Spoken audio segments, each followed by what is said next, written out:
Hello வணக்கம். இது உங்கள் சிவி ஜோன். ஸோ எல்லோரும் எப்படி இருக்கீங்க? இப்போ ஒரு வீடியோ பார்த்தேன்.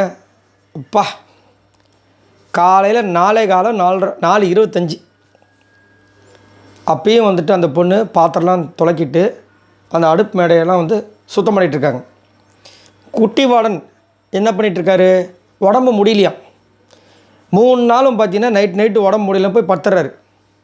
அது யாராவது கேட்குறாங்களா? பிரின்சிபல் நேற்று வாய்க்கிலேயே விஜய் பார்வதிகளை சண்டை போட்டார். நேற்று ரொம்ப திடீர்னு சிட்டிக்கு கோவம் இந்த மாதிரி சண்டை போட்டார். அவர்கிட்ட போய் கேட்க முடிஞ்சுதா?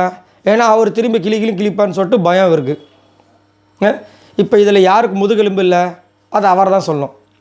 நேற்று இந்த பொண்ணு கொஞ்சம் ஹெல்ப் பண்ணுங்கன்னு சொல்லிட்டு அங்கே இருக்கிறவங்களாம் கெஞ்சுது, கதறுது.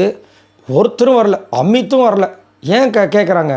எனக்கு சமையல் தெரியாது, எஃப்ஜே நான் பண்ண முடியாதுன்ட்டார். அவர் பண்ண முடியாதுன்னு சொன்னால் இவங்க சைலண்ட் ஆகிடுறாங்க. ஏங்க நீங்கள் அசிஸ்டன்ட் வார்டன்னு நீங்கள் செய்யணும்னு சொல்லி, அதாவது வார்டன் எவ்வளோ கண்டிக்கிறோம் அதை விட பயங்கர உரிமை அசிஸ்டன்ட் வார்டனை கலாய்க்கலாம். ஆனால் கேட்க மாட்றாங்க. நான் பண்ண முடியாதுன்றார். ஸ்நாக்ஸு நான் பண்ண முடியாது, அவங்க பண்ணிக்க சொல்லுங்கள், அதுக்கு பார்த்தோம்னா தொலைக்க முடியாது, நான் அப்படி தான் அப்படின்றார். அவர் யாரும் கேட்க மாட்றாங்க. ஆனால் இந்த பொண்ணை நேற்று எத்தனை இடங்களை அழ வச்சு, அப்பா, அதாவது இந்த பொண்ணுக்கு எமோஷன்ஸ்னால் அது இருக்கக்கூடாது. அது மற்ற பொண்ணுங்களுக்கு சின்ன இருக்கணும். அப்புறம் பாவம் இல்லையா?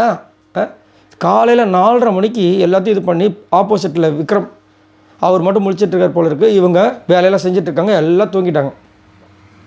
தூங்கி நல்லா எந்திரிப்பாங்களாம். காலையில் திரும்ப இந்த பொண்ணை வச்சு செய்வாங்களாம்.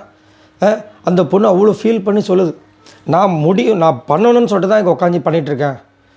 இதில் வர அந்த பொண்ணுக்கு பீரியட்ஸாக எவ்வளோ கொடுமையாக இருக்கும். நம்ம வீட்டில் இருக்கிற அக்கா, தங்கை, மனைவி, அம்மா படுற கஷ்டத்தை நம்ம பார்த்துருக்கோம்ல. நம்மளே என்ன பண்ணுறோம்? இன்றைக்கி அம்மாவுக்கு இல்லை மனைவிக்கு இந்த மாதிரி தங்கச்சிக்கு இருக்குது, அதனால் அந்த பொண்ணு டென்ஷனாக இருக்கும், அதனால் அம்மா டென்ஷனாக இருக்காங்க, சரி விடுவோம். அதோட ப்ராசஸ் தெரியும், எவ்வளோ கஷ்டப்படுறாங்கன்னு தெரியும். அதோட ஒரு பொண்ணு பண்ணுது, வேண்டாம் உங்களுக்கு மனசாட்சியே இல்லையா அப்படின்ற மாதிரி நம்மளுக்கே தோணணும். யோசிக்கணும். எங்கே யோசிப்பார்? அந்த மனிதாபிமானமே இல்லையே. அந்த பொண்ணு சொல்லுது, அழகாக சொல்லுது, நான் ஏன் இங்கே நின்று பண்ணுறேன் அப்படின்னா, இவ்வளோ நாள் பண்ணிட்டேன்.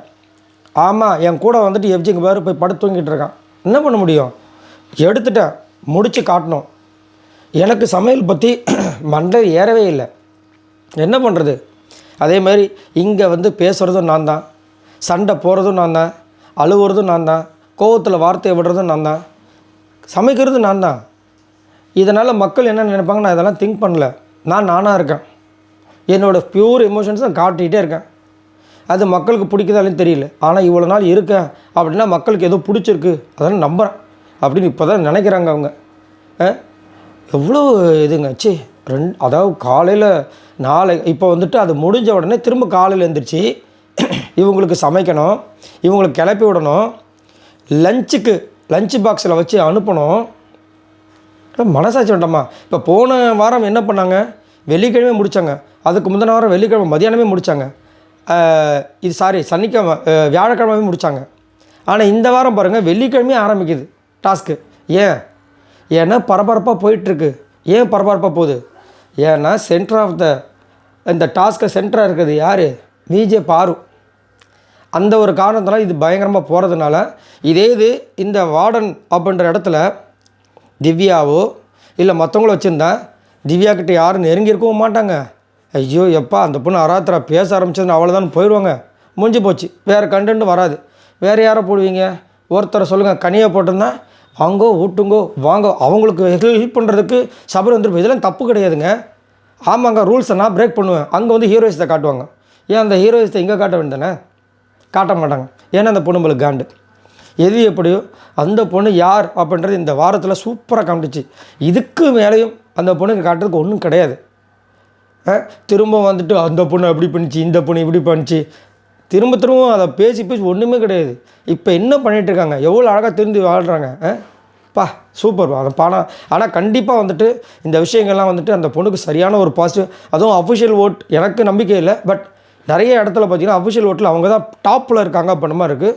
நல்ல கரெக்டான பொசிஷன். ஏன்னா விக்ரமெல்லாம் அன்அஃபிஷியல் ஓட்ஸில் ஃபஸ்ட்டில் இருக்காங்க. எனக்கு சுத்தமாக எப்பட்றா இது என்னையா அவர் பண்ணுறாரு அப்படின்ற மாதிரி தான் இருந்துச்சு.